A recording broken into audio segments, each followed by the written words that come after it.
Hello everyone, welcome back. So last जो 2 Cavalier points हमारे remaining है उसको भी अभी कंप्लीट कर लेते हैं। सो रिचर्ड लवलेस है next. Richard loveless and Richard Lovelace time period is 1618 to 1657. Okay, so first है इसकी first he was the favorite of Charles First. Charles First का Richard Lovelace काफी favorite था because Richard Lovelace is written whatever he observed during the Puritan age. So Puritan age में जो situation थी वो कैसी थी आपको पता है। every people Protestant religious and even the parliament is against the king. So ये जो courtier poet थे इनमें से रिचर्ड लवलेस एक ऐसा था, he went many time into jail due to his writing. Whatever he observed he written on his books. तो जो कुछ इसने देखा as it is उसने रिटर्न कर दिया, तो इसीलिए काफी बार जेल गया है और उसने अपनी 1-2 वर्क है वो जेल में लिखे हैं। ठीक है, सो सबसे पहले द सोल्जर। तो सोल्जर ये पॉइंट है जो अपने जो मिलिट्री एक्सपीरियंस है, क्योंकि ये सोल्जर भी था तो इसमें अपना मिलिट्री एक्सपीरियंस बता रहा है। ठीक है, एंड सेकंड है to Lucasta going to war. To Lucasta going to war. To Lucasta going to war is love point है, लव पॉइंट। ओके, सो यहाँ लुकास्टा है, Lucasta is the name of her love, beloved का name है लुकास्टा।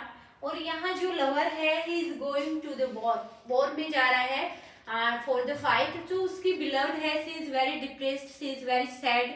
सो जो lover है वो उसको बताता है कि going to war is not like to I am betraying you, मैं आपको धोखा दे रही हूँ या मैं आपको I will forget you totally. It is my duty that I have to go war.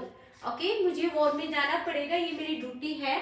सो इसका मतलब ये नहीं है कि I am going to betray you, मैं आपको धोखा देने जा रही हूँ या मैं आपको छोड़ने जा रहा हूँ। तो इसमें कुछ लाइन थी, 2-3 लाइन जो इम्पोर्टेंट है, बहुत ज्यादा इम्पोर्टेंट इसकी में भी देख है। I could not love thee. I could not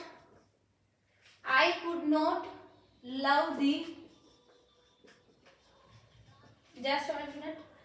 Dear so much. Dear so much.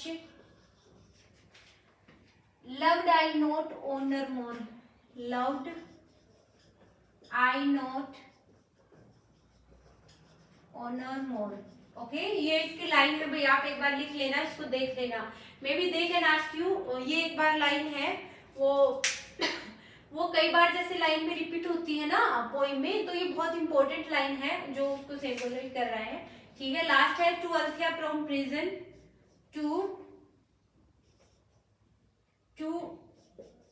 Althea from prison.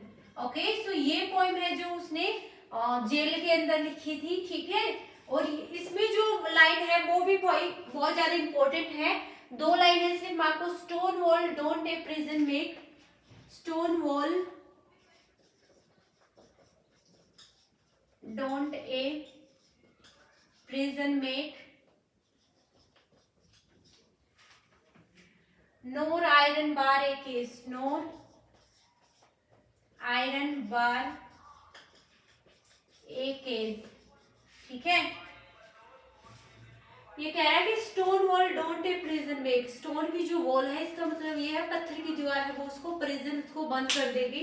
And nor iron bar a cage, और केज में सिंदरा दिखाया गया है। तो उसी ये जो लाइन है, ये जो पोइम है उसने एक बार एग्जाम में पूछा गया था ये लाइन, और ये भी पूछा गया है। ये पोइम बहुत इंपॉर्टेंट है भाई कि which poem he has written into the jail. तो यही पोइम थी जो उसने जेल के अंदर लिखी है रिचर्ड लवलेस ने। ठीक है, एंड सिर्फ 3 पोइम है जो उसकी है।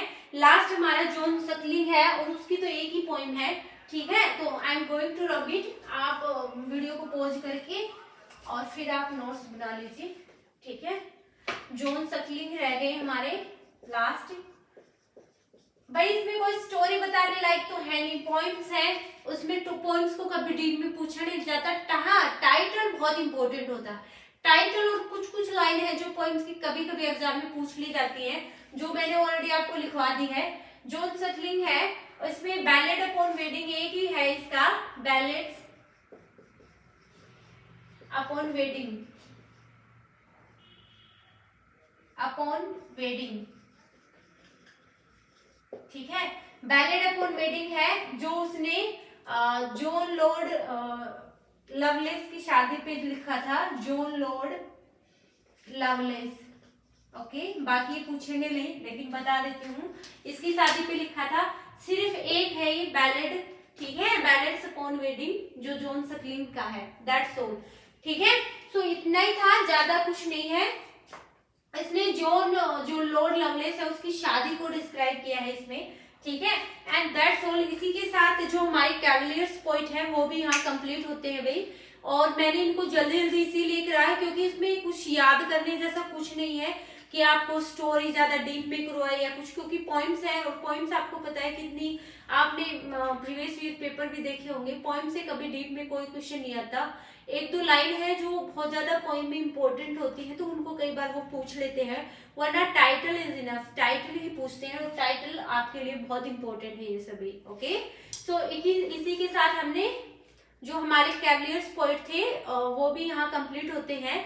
तो पुरिटन एज है उसमें एक ग्रुप था जो मेटाफिजिकल पॉइंट थे जो हमने ऑलरेडी कंप्लीट कर लिए, सेकंड ग्रुप था जो कैवलियर्स पॉइंट थे, ठीक है, उनको भी यहाँ कंप्लीट कर लिया। थर्ड ग्रुप में आते हैं स्पेंसरियन पॉइंट, उनको डिटेल में नहीं करना, उनका सिर्फ नाम करना है क्योंकि उनका वर्क बिल्कुल भी इंपॉर्टेंट नहीं है, 9 के बराबर है, सिर्फ आपको उनका नेम ध्यान में रखना है।